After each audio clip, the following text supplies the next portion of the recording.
से जहां आज एक बेहद खास दिन रहा, क्योंकि संसद में आज मोटा अनाज का विशेष भोज आयोजन हुआ। केंद्रीय कृषि मंत्री नरेंद्र सिंह तोमर ने सांसदों को परोसे ज्वार, बाजरा और रागी से बने पकवान। प्रधानमंत्री नरेंद्र मोदी की पहल पर दुनिया भर में साल 2023 को मनाया जा रहा है मोटा अनाज वर्ष। तो पीएम मोदी के इस पहल से भारत के किसानों और खासतौर पर अगर बात करें तो छोटे किसानों को मिलेगा अंतरराष्ट्रीय बाजार। प्रधानमंत्री मोदी लगातार छोटे किसानों की आमदनी को बढ़ाने के लिए करते रहते हैं अपनी तरफ से प्रयास और उपाय, और उसी का ये एक बड़ा हिस्सा है। इस बीच प्रधानमंत्री नरेंद्र मोदी पर कांग्रेस अध्यक्ष मल्लिकार्जुन खड़गे के बयान पर आज संसद में संग्राम हो गया। राज्यसभा में सत्ताधारी भाजपा ने खड़गे से माफी मांगने को कहा। सदन के नेता पीयूष गोयल ने कहा उन्हें सदन में रहने का कोई हक नहीं इस तरह का बयान देने के बाद। और साथ ही तवांग एलएसी झड़प के मुद्दे पर विपक्ष के हंगामे की वजह से लोकसभा में प्रश्नकाल भी बाधित हुआ। और केंद्रीय कृषि मंत्री नरेंद्र सिंह तोमर ने जो मोटा अनाज को लेकर के आज भोज का आयोजन किया गया, इस पर क्या कुछ खास कहा है, पहले सुन देते हैं।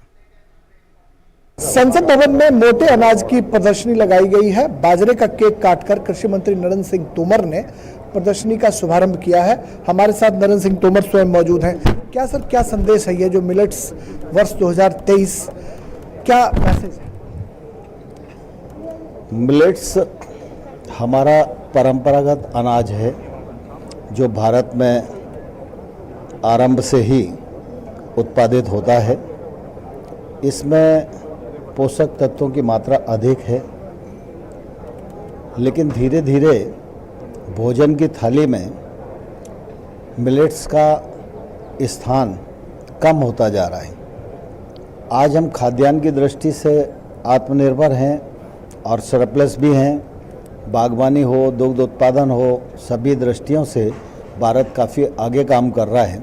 लेकिन आज आवश्यकता इस बात की है कि खाने में पोषक तत्वों की मात्रा अधिक हो, और इसलिए मिलेट्स का उपयोग ये अत्यंत आवश्यक है। और हम सब लोग इस बात की कोशिश कर रहे हैं कि ये अभाव समाप्त होना चाहिए। इसलिए प्रधानमंत्री नरेंद्र मोदी जी ने संयुक्त राष्ट्र संघ में ये प्रस्ताव रखा कि मिलेट्स ईयर 2023 घोषित किया जाना चाहिए। पूरे दुनिया में इसका प्रचार प्रसार होना चाहिए, और मोदी जी के प्रस्ताव पर संयुक्त राष्ट्र संघ ने इसको स्वीकार किया। कृषि मंत्री नरेंद्र सिंह तोमर जिनका कहना है कि मोटे अनाज के उत्पादन से, उसके प्रयोग से न सिर्फ स्वास्थ्य जो है वो बेहतर बनेगा, बल्कि जो किसान है, किसान को भी फायदा होगा। और शायद यही वजह है कि हम इंटरनेशनल मिलेट्स वर्ष 2023 मनाने के लिए कृत संकल्पित हैं, और प्रधानमंत्री नरेंद्र मोदी का ये संकल्प निश्चित तौर पर हम पूरा करेंगे। कैमरामैन अनिल कुमार के साथ संसद भवन से मैं राजेश राज, डीडी न्यूज़ के लिए। तो ये खास आयोजन संसद भवन में किया गया है, और संसद भवन में और क्या कुछ आज है और इस आयोजन में क्या खास रहा, ऋषि कुमार हमारे संवाददाता जुड़ चुके हैं संसद भवन से ही हमारे पास। ऋषि, बाकी बातें बाद में, पहले खाने पीने की ही बात कर लेते हैं। आपने भी जरूर मोटे अनाज का पकवान चखा होगा, क्या कुछ खास रखा गया इस अवसर पर संसद में ऋषि? देखिए लालचंद, जहाँ तक मोटे अनाज की बात करें तो मोटा अनाज भारतीय परंपराओं का प्रतीक रहा है, और पूरे एशिया में इसको लेकर हमेशा से एक जो प्रोटीन का जो सोर्स है वो बड़ी मात्रा में देखा गया है। जहाँ तक संसद परिसर में एक तो प्रदर्शनी लगाई गई है, दूसरा आज भोजन का इंतजाम है।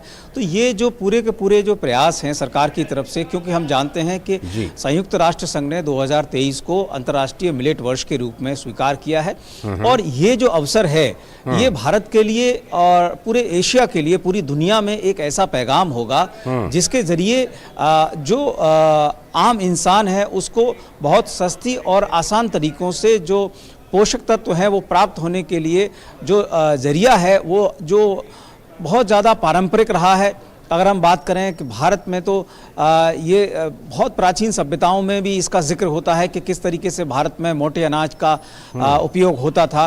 तो ये जो हम अपनी परंपराओं की समृद्धि कर रहे हैं और उससे जो हम विकास की ओर बढ़ रहे हैं, उसका जो प्रयास है, और इसके लिए प्रधानमंत्री नरेंद्र मोदी ने जिस तरीके से अंतर्राष्ट्रीय जगत में इस चीज़ को रखा और कहा कि इसे अगर हम अंतर्राष्ट्रीय मिलेट वर्ष के रूप में स्वीकार करेंगे तो भारत ही नहीं पूरी दुनिया को इससे लाभ होगा। और इसमें वो व्यक्ति जो आखिरी पायदान पर खड़ा है उसके लिए चाहे वो किसान के रूप में हो या फिर खाद्यान्न का उपयोग करने वाले के रूप में हो, उसके लिए सबसे ज़्यादा सहूलियत होगी और उसको मुख्य धारा में शामिल करने में, उसको शारीरिक रूप से और उसको आर्थिक रूप से वो मुख्य धारा में शामिल करने में एक बहुत बड़ा प्रयास होगा। और इस प्रयास को जिस तरीके से रेखांकित किया है अंतर्राष्ट्रीय मिलेट वर्ष के रूप में यूनाइटेड नेशन ने, वो बताता है कि भारत जिस तरीके से अपनी प्रतिबद्धताओं को दुनिया के सामने रख रहा है, जिसमें जो वसुधैव कुटुंबकम का जो उसका संकल्प है, ये उसी के को परिलक्षित करता हुआ एक प्रयास है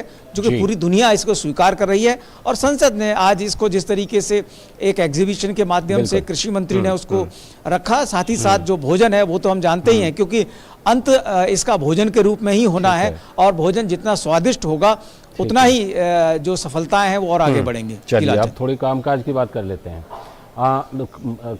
मल्लिकार्जुन खड़गे के बयान पर भारतीय जनता पार्टी काफी ज्यादा हमलावर नजर आ रही है राज्यसभा में ऋषि, तो इसको लेकर के काफी हंगामा और फिर तवांग का मुद्दा भी लोकसभा में रहा।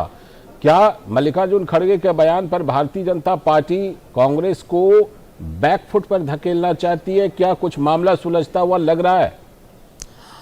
देखिए लालचंद, जहाँ तक राज्यसभा की बात करें तो राज्यसभा में हम जानते हैं कि सभापति का ये पहला सत्र है जबकि वो चेयर के तौर पर यहाँ पर सदन में आते हैं। हमने देखा था शुरुआत से ही उनकी कोशिश थी कि सभी मुद्दों को वो एड्रेस करें और जो सदस्यों की मांग है, और सभी सदस्यों ने इस बात को स्वीकार किया था कि सभापति के रूप में उनका जो प्रयास है वो सराहनीय है, सभी को बराबर जो बोलने का मौका मिल रहा है। लेकिन अगर आज की घटना की बात करें लालचंद, तो आज की घटना की शुरुआत कल हो गई थी। कल हमने देखा था कि सदन में किस तरीके से सभापति के साथ भी नेता प्रतिपक्ष का वाद विवाद हुआ था, और उस समय भी सत्ता पक्ष की तरफ से, ट्रेजरी बेंचेस की तरफ से नेता सदन पीयूष गोयल ने इस बात को प्रतिकार किया था कि आप ऐसा नहीं कर सकते हैं, और जो नेता प्रतिपक्ष के जो पद की जो गरिमा है उसका ख्याल रखा जाए, और आप किसी भी चीज का अगर विरोध करते हैं तो विरोध करने के दौरान भाषा का भी ख्याल रखा जाए।